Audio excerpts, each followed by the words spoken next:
ನೋಡ್ತಾ ಇದ್ದೀರಾ filmy beet Kannada. ನಾನು ಚಂದನ. ಈಗ ಸದ್ಯ ನಮ್ಮ ಕನ್ನಡ ಸಿನಿಮಾ ಇಂಡಸ್ಟ್ರಿಯಲ್ಲಿ ರಿಲೀಸ್ಗಳ ಹಾವಳಿ ಶುರುವಾಗಿದೆ ಅಂತಾನೆ ಹೇಳ್ಬೋದು. ಯಾಕಂತ ಹೇಳಿದ್ರೆ ಡಿ ಬಾಸ್ ಅಭಿಮಾನಿಗಳಿಗೆ ಈಗಾಗಲೇ ತನಿಷಾ ಕುಪ್ಪಂಡ ಅವರು ಒಂದೊಳ್ಳೆ ಗುಡ್ ನ್ಯೂಸ್ ಅನ್ನ ಕೂಡ ಕೊಟ್ಟಿದ್ದಾರೆ. ಅಂದ್ರೆ ದರ್ಶನ್ ಅವರ ಹುಟ್ಟುಹಬ್ಬದ ಪ್ರಯುಕ್ತ ಈಗ ಕರಿಯ ಸಿನಿಮಾ ರಿಲೀಸ್ ಆಗ್ತಾ ಇದೆ. ಫೆಬ್ರವರಿ 16ನೇ ತಾರೀಕು ಡಿ ಬಾಸ್ ಅವರ ಬರ್ತ್ಡೇ ಸ್ಪೆಷಲ್. ಹಾಗಾಗಿ ನಾಳೆನೆ ಅಂದ್ರೆ ಶುಕ್ರವಾರ ಆಗಿರೋದ್ರಿಂದ ನಾಳೆ ಕರಿಯ ಸಿನಿಮಾ ರಿಲೀಸ್ ಆಗ್ತಾ ಇದೆ. ದರ್ಶನ್ ಅವರ ಅನುಪಸ್ಥಿತಿಯಲ್ಲಿ ಈಗ ದರ್ಶನ್ ಅಭಿಮಾನಿಗಳು ಸೆಲೆಬ್ರೇಟ್ ಮಾಡೋದಕ್ಕೆ ಮುಂದಾಗಿದ್ದಾರೆ. ಈ ಹಿಂದೆ ಡಿಸೆಂಬರ್ನಲ್ಲಿ ಡೆವಿಲ್ ಸಿನಿಮಾ ತೆರೆ ಕಂಡಿತ್ತು, ಡಿಸೆಂಬರ್ 11ನೇ ತಾರೀಕು. ಆಗ ಕೂಡ ಅವರ ಅನುಪಸ್ಥಿತಿಯಲ್ಲಿನೇ ದರ್ಶನ್ ಅಭಿಮಾನಿಗಳು ಸೇರ್ಕೊಂಡು ದೊಡ್ಡ ಹಬ್ಬದ ರೀತಿಯಲ್ಲಿ ಡೆವಿಲ್ ಸಿನಿಮಾವನ್ನ ಸೆಲೆಬ್ರೇಟ್ ಮಾಡಿದ್ರು. ಈಗ ಅದೇ ಹಾದಿಯಲ್ಲಿ ಈಗ ಡಿ ಬಾಸ್ ಬರ್ತ್ಡೇ ಬರ್ತಿದೆ ಅಂತ ಅಂದ್ರೆ ಇನ್ನು ಅಭಿಮಾನಿಗಳು ಸುಮ್ಮನೆ ಇರೋದಕ್ಕಂತೂ ಯೋಚನೆ ಕೂಡ ಮಾಡೋದಿಲ್ಲ. ಅಂದ್ರೆ ಅವ್ರು ಸುಮ್ಮನೆ ಇರ್ಬೇಕಂತ ಕೂಡ ಥಿಂಕ್ ಮಾಡೋದಿಲ್ಲ. ಅವ್ರು ಈಗಾಗಲೇ ಹಬ್ಬದ ವಾತಾವರಣದಲ್ಲೇ ಇದ್ದಾರೆ. ಯಾಕಂತ ಹೇಳಿದ್ರೆ ಕರಿಯ ಸಿನಿಮಾ ನಾಳೆ ರಿಲೀಸ್ ಆಗ್ತಾ ಇದೆ. ಇನ್ನು ನಮ್ಮ ಕನ್ನಡ ಚಿತ್ರರಂಗದಲ್ಲಿ ಸಿನಿಮಾಗಳು ರಿಲೀಸ್ ಆಗ್ತಾ ಇದೆ ಅಂತ ಹೇಳಿದ್ರೆ ಮತ್ತೆ ಥಿಯೇಟರಿಗೆ ಹೋಗಿ ಆ ಸಿನಿಮಾನ ನೋಡುವಂತಹ ಸಂಖ್ಯೆ ಕೂಡ ಅಷ್ಟೇ ಇದೆ. ಯಾಕಂತ ಹೇಳಿದ್ರೆ ಹಳೆ ಸಿನಿಮಾಗಳನ್ನ ಟಿವಿಲಿ ನೋಡೋದಕ್ಕಿಂತ ಹೆಚ್ಚಾಗಿ ಜನ ಥಿಯೇಟರ್ನಲ್ಲಿ ನೋಡೋದಕ್ಕೆ ಪ್ರಿಫರ್ ಮಾಡ್ತಾರೆ ಅಂತಾನೆ ಹೇಳ್ಬೋದು. ಈಗಾಗಲೇ ಅದಕ್ಕೆ ಉದಾಹರಣೆಗಳು ಕೂಡ ಸಿಕ್ಕಿದೆ. ಫಾರ್ ಎಕ್ಸಾಂಪಲ್ ಓಂ ಸಿನಿಮಾ ಅತಿ ಹೆಚ್ಚು ರಿಲೀಸ್ ಆದಂತಹ ಸಿನಿಮಾ ನಮ್ಮ ಕನ್ನಡದ ಸಿನಿಮಾ, ಶಿವಣ್ಣ ಹಾಗೂ ಉಪೇಂದ್ರ ಅವರ ಸಿನಿಮಾ, ಅದು ಓಂ ಸಿನಿಮಾ. ಓಂ ಸಿನಿಮಾ ಒಂದು ಕಲ್ಟ್ ಕ್ಲಾಸಿಕ್ ಸಿನಿಮಾ. ಎಷ್ಟು ಬಾರಿ ರಿಲೀಸ್ ಆದ್ರೂ ಕೂಡ ನಮ್ಮ ಆಡಿಯನ್ಸ್ ಅಂದ್ರೆ ನಮ್ಮ ವೀಕ್ಷಕರು ಥಿಯೇಟರ್ಗೆ ಹೋಗಿ ಆ ಸಿನಿಮಾವನ್ನ ನೋಡ್ಕೊಂಡು ಬರ್ತಾರೆ. ಇನ್ನು ರೀಸೆಂಟ್ ಆಗಿ ಅಪ್ಪು ಅವರ ಆಕಾಶ ಸಿನಿಮಾ ಕೂಡ ರಿಲೀಸ್ ಆಗಿತ್ತು. ಆಗ ಕೂಡ ಅಭಿಮಾನಿಗಳು ಒಂದು ಹಬ್ಬದ ರೀತಿಯಲ್ಲೇ ಅಪ್ಪು ಅವರ ಸಿನಿಮಾವನ್ನ ಸೆಲೆಬ್ರೇಟ್ ಮಾಡಿದ್ರು. ಅವರು ನಮ್ಮ ಜೊತೆ ಇರ್ಬೋದು ಈಗ, ಆದ್ರೆ ಅವರ ಸಿನಿಮಾಗಳು ಎಂದಿಗೂ ಕೂಡ ವೀಕ್ಷಕರ ಮನಸ್ಸಲ್ಲಿ ಹಾಗೆ ಅಚ್ಚು ಉಳಿದಿದೆ ಅಂತ ಕೂಡ ಹೇಳ್ಬೋದು. ಇನ್ನು ರಾಜ್ಕುಮಾರ್ ಅವರ ಅಭಿಮಾನಿ ಬಳಗ ಅಂತ ಹೇಳಿದ್ರೆ ಇಡೀ ನಮ್ಮ ಕನ್ನಡ ಚಿತ್ರರಂಗದ ಜೊತೆಗೆ ಇಡೀ ನಮ್ಮ ಕರ್ನಾಟಕನೇ ರಾಜ್ಕುಮಾರ್ ಅವರ ಅಭಿಮಾನಿಗಳಿದ್ದಾರೆ. ಅಂದ್ರೆ ರಾಜ್ಕುಮಾರ್ ಅವ್ರನ್ನ ನಮ್ಮ ಕನ್ನಡ ಸಿನಿಮಾದಲ್ಲಿ ಒಂದು ದೊಡ್ಡ ಸ್ಥಾನದಲ್ಲಿ, ಉನ್ನತ ಸ್ಥಾನದಲ್ಲಿ ಜನ ಇಟ್ಟು ಅವರನ್ನ ಪೂಜಿಸ್ತಾರೆ. ಅವರ ನಟನೆ ನೋಡುವಂತಹ ಭಾಗ್ಯ ಮತ್ತೆ ಎಲ್ಲ ಅಭಿಮಾನಿಗಳಿಗೂ ಸಿಗ್ತಾ ಇದೆ. ಯಾಕಂತ ಹೇಳಿದ್ರೆ ಸಂಪತ್ತಿಗೆ ಸವಾಲ್ ಈ ಸಿನಿಮಾ ಸಾಕಷ್ಟು ಜನಕ್ಕೆ ಫೇವ್ರೆಟ್ ಸಿನಿಮಾ ಕೂಡ ಹೌದು.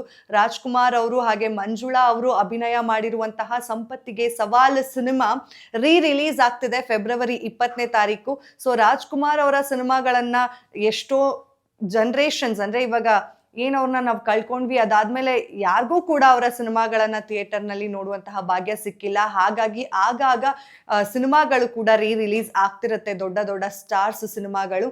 ಸೊ ನಮ್ಮ ಈಗಿನ ಯಂಗರ್ ಜನರೇಷನ್ಸ್ ರಾಜ್ಕುಮಾರ್ ಅವರ ಅಭಿನಯನ ನೋಡ್ಲಿಲ್ಲ ಥಿಯೇಟರ್ನಲ್ಲಿ, ಮಿಸ್ ಮಾಡ್ಕೊಂಡಿದೀವಿ ಅವರ ಆಕ್ಟಿಂಗ್ ಅನ್ನ ನಾವು ಥಿಯೇಟರ್ನಲ್ಲಿ ಅಂತ ಅಂದ್ಕೊಳ್ಳೋರಿಗೆ ಇದು ಒಂದು ಬಂಪರ್ ಆಫರ್ ಅಂತಾನೆ ಹೇಳ್ಬೋದು. ಯಾಕಂದ್ರೆ ಫೆಬ್ರವರಿ 20ನೇ ತಾರೀಕು ಡಾಕ್ಟರ್ ರಾಜ್ಕುಮಾರ್ ಅವರ ಸಿನಿಮಾ ಸಂಪತ್ತಿಗೆ ಸವಾಲ್ ಸಿನಿಮಾ ರಿಲೀಸ್ ಆಗ್ತಿದೆ. ಇವತ್ತಿಗೂ ಕೂಡ ಆ ಡೈಲಾಗ್ಸ್ ಸಿಕ್ಕಾಪಟ್ಟೆ ಫೇಮಸ್ ಇದೆ. ಆ ಸಿನಿಮಾ ಡೈಲಾಗ್ಸ್ ನಮ್ಗೆಲ್ರಿಗೂ ಗೊತ್ತಿರೋ ಹಾಗೆ ಮಂಜುಳಾ ಅವರ ಅಭಿನಯ ಆಗಿರ್ಬೋದು, ರಾಜ್ಕುಮಾರ್ ಅವರ ಅಭಿನಯ ಆಗಿರ್ಬೋದು, ಇವತ್ತಿಗೂ ಸಾಕಷ್ಟು ಜನ ನೆನಪು ಮಾಡ್ಕೊಳ್ತಾರೆ.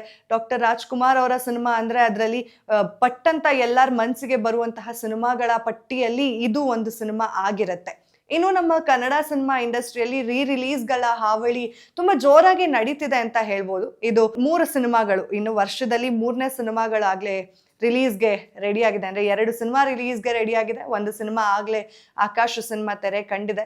ಸೊ ರಿಲೀಸ್ ಅನ್ನೋದು ಏನಿದೆ ನಾವು ಅಂದ್ಕೋತಾ ಇರ್ಬೋದು, ಸಾಕಷ್ಟು ಜನಕ್ಕೆ ಇರ್ಬೋದು ರಿಲೀಸ್ ಏನಪ್ಪ ಮಾಡ್ತಾರೆ, ಆಲ್ರೆಡಿ ಥಿಯೇಟರ್ನಲ್ಲಿ ನೋಡಿರ್ತೀವಿ ಅಂತ. ಬಟ್ ಅಭಿಮಾನಿಗಳು ತಮ್ಮ ನೆಚ್ಚಿನ ಸ್ಟಾರ್ಸ್ ಅನ್ನ ಥಿಯೇಟರ್ನಲ್ಲಿ ಮತ್ತೆ ಸೆಲೆಬ್ರೇಟ್ ಮಾಡಬೇಕು, ಮತ್ತೆ ಅವರ ಸಿನಿಮಾಗಳನ್ನು ನೋಡಬೇಕು ಅನ್ನೋ ಒಂದು ಆಸಕ್ತಿ ಮೇರೆಗೆ ರಿಲೀಸ್ ಮಾಡಿ ಅಂತ ಯಾವಾಗ್ಲೂ ಅಭಿಮಾನಿಗಳು ಕೇಳ್ತಾನೆ ಇರ್ತಾರೆ. ಡೈರೆಕ್ಟರ್ಸ್ದೋ ಅಥವಾ ಪ್ರೊಡ್ಯೂಸರ್ಸ್ದೋ ಕಾಲ್ ಆಗಿರೋದಿಲ್ಲ, ಅಥವಾ ಡಿಸ್ಟ್ರಿಬ್ಯೂಟರ್ಸ್ದೋ ಕಾಲ್ ಆಗಿರೋದಿಲ್ಲ. ಇದು ಅಭಿಮಾನಿಗಳ ಒತ್ತಡ ಆಗಿರುತ್ತೆ. ಅಂದ್ರೆ ಅವ್ರು ಅಷ್ಟು ಇಷ್ಟಪಟ್ಟು ಅಂದ್ರೆ ಪೂಜಿಸುವಂತಹ ಅವರ ಸೆಲೆಬ್ರಿಟಿಗಳಿಗೆ ಅವ್ರು ಕೊಡುವಂತಹ ಒಂದು ಪ್ರೀತಿಯ ಟೋಕನ್ ಆಫ್ ಲವ್ ಅಂತಾನೆ ಹೇಳ್ಬೋದು. ಸಾಕಷ್ಟು ಜನ ಅವರ ಹಳೆಯ ಸಿನಿಮಾಗಳು, ಫಾರ್ ಎಕ್ಸಾಂಪಲ್ ಸುದೀಪ್ ಅವರ ಹಳೆಯ ಸಿನಿಮಾಗಳಾಗಿರ್ಬೋದು, ಅಥವಾ ದರ್ಶನ್ ಅವರ ಹಳೆಯ ಸಿನಿಮಾಗಳಾಗಿರ್ಬೋದು, ಅಥವಾ ಪುನೀತ್ ಅವರ ಹಳೆಯ ಸಿನಿಮಾಗಳಾಗಿರ್ಬೋದು, ಶಿವಣ್ಣ ಅವರ ಹಳೆಯ ಸಿನಿಮಾಗಳಾಗಿರ್ಬೋದು, ಈ ಥರ ಹಳೆಯ ಸಿನಿಮಾಗಳನ್ನ ಮತ್ತೆ ಅವರು ಸೆಲೆಬ್ರೇಟ್ ಮಾಡೋದಕ್ಕೆ ರಿಲೀಸ್ ಮಾಡಿ ಅಂತ ಹೇಳಿ ಒತ್ತಡ ಆಗ್ತಾನೆ ಇರ್ತಾರೆ.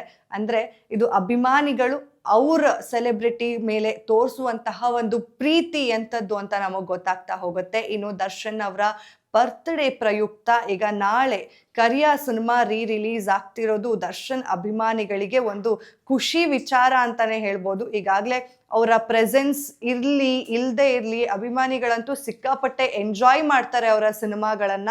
ಅವ್ರನ್ನ ಯಾವತ್ತಿಗೂ ಕೂಡ ಅಭಿಮಾನಿಗಳು ಬಿಟ್ಕೊಟ್ಟಿಲ್ಲ ಅಂತ ಹೇಳಿದ್ರು ಕೂಡ ತಪ್ಪಾಗಲ್ಲ. ಅವರು ಒಳ್ಳೇದ್ ಮಾಡಿದ್ರು, ಕೆಟ್ಟದ್ ಮಾಡಿದ್ರು, ಅವರ ಬೆನ್ ಹಿಂದೆ ಯಾವಾಗ್ಲೂ ನಿಂತು ಅವರನ್ನ ಸಪೋರ್ಟ್ ಮಾಡ್ತಾ ಬರ್ತಿರೋದು ಅಂತ ಹೇಳಿದ್ರೆ ಅದು ದರ್ಶನ್ ಅಭಿಮಾನಿಗಳು. ಸೊ ಅವರಿಗೆ ಇದು ಒಂದು ಬಂಪರ್ ಆಫರ್. ಇನ್ನು ರಾಜ್ಕುಮಾರ್ ಅಭಿಮಾನಿಗಳಿಗೂ ಕೂಡ, ಅಂದ್ರೆ ನಿಮ್ಮ ತಂದೆ ತಾಯಿ ಜೊತೆ ಸಿನಿಮಾನ ನೋಡ್ಬೇಕು ಅಂತ ಏನಾದ್ರೂ ಪ್ಲಾನ್ ಹಾಕೊಂಡಿದ್ರೆ ಜೆನ್ಜಿ ಕಿಡ್ಸು, ನಿಮ್ಮ ತಂದೆ ತಾಯಿನ ಕರ್ಕೊಂಡು ಫೆಬ್ರವರಿ 20ಕ್ಕೆ ನೀವು ಸಂಪತ್ತಿಗೆ ಸವಾಲ್ ಸಿನಿಮಾವನ್ನ ನೋಡ್ಕೊಂಡು ಬರ್ಬೋದು.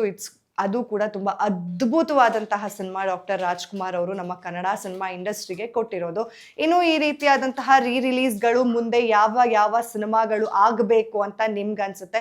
ಈ ಸಿನಿಮಾನ ನಾನು ಥಿಯೇಟರ್ನಲ್ಲಿ ನೋಡಿಲ್ಲ, ಈ ಸಿನಿಮಾ ರಿಲೀಸ್ ಆಗಿದ್ರೆ ಚೆನ್ನಾಗಿರುತ್ತೆ ಅಂತ ನಿಮ್ಗೆ ಯಾವ ಸಿನಿಮಾ ಅನ್ಸುತ್ತೆ ಅದನ್ನ ಕಮೆಂಟ್ ಮಾಡಿ ತಿಳಿಸಿ. ಹಾಗೆ ರಿಲೀಸ್ ಆಗಿರುವಂತಹ ಸಿನಿಮಾಗಳನ್ನ ನೀವು ನೋಡ್ತೀರಾ ಇಲ್ವಾ ಅನ್ನೋದನ್ನ ಕೂಡ ಕಮೆಂಟ್ ಮಾಡಿ ತಿಳಿಸಿ ಅಂತ ಹೇಳ್ತಾ ಮತ್ತೆ ಮುಂದಿನ ವಾರ ಸಿಗೋಣ. ಅಲ್ಲಿವರೆಗೂ ಫಾಲೋ ಮಾಡಿ ಫಿಲ್ಮಿ ಬೀಟ್ ಕನ್ನಡ.